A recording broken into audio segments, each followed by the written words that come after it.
Shared calendars are a great way for businesses to make sure that they stay productive and in tune with each other, as well as families, knowing what's going on across all different members of the family. So we're going to use an example here today called Google Calendar, which is one of the most popular shared calendar sites on the internet. And we are going to look at some of the features that it can offer and how it could possibly benefit our customers.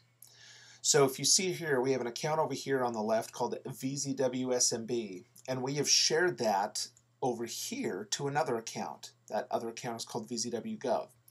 So you'll see the shared calendars are listed under Other. We also have My Calendars, which was then shared over to the left conversely. We can also see here, if we go to Month View in both, that they are showing the exact same calendar appointments. So what we can do, let's say we want to create a new appointment. We can just drag and create.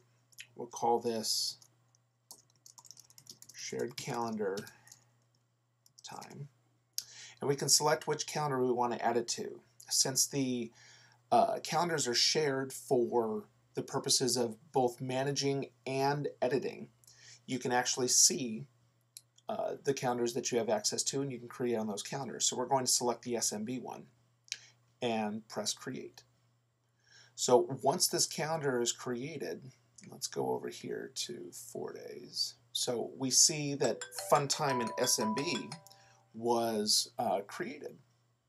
So that's an easy way for you to be able to share the calendars and have immediate access to what appointments have come up. You also have the ability to get pretty granular when it comes to the settings on this. So if we go to the settings of the calendar, we can change the calendar name as you would expect. But here's where we can go to Share Calendar.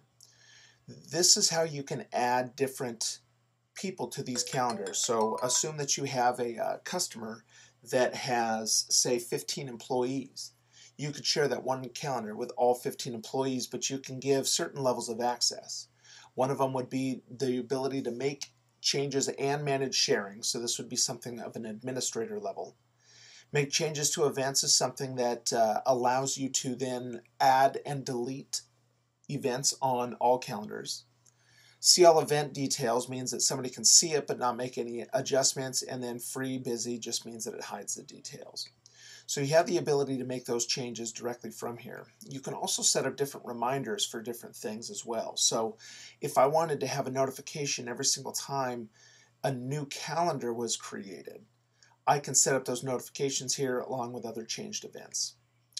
You do have the ability as well to add or subscribe to other calendars also. So you can request a friend's calendar, or here if we browse interesting calendars, this allows you to choose different calendars that you may want to add. So if we were selecting sports as an example, this might be more for the family folks.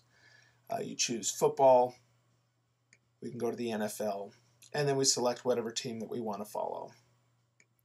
Once you've subscribed to this calendar, it will then be loaded into your calendars so that you can see what's going on.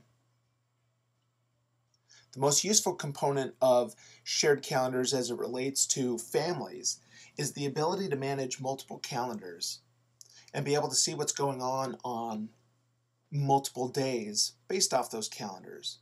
So as an example, if we were to look at all of these different calendars we have over here, we could see exactly what's going on for those folks, organize them by color, and be able to completely stay in touch with our families.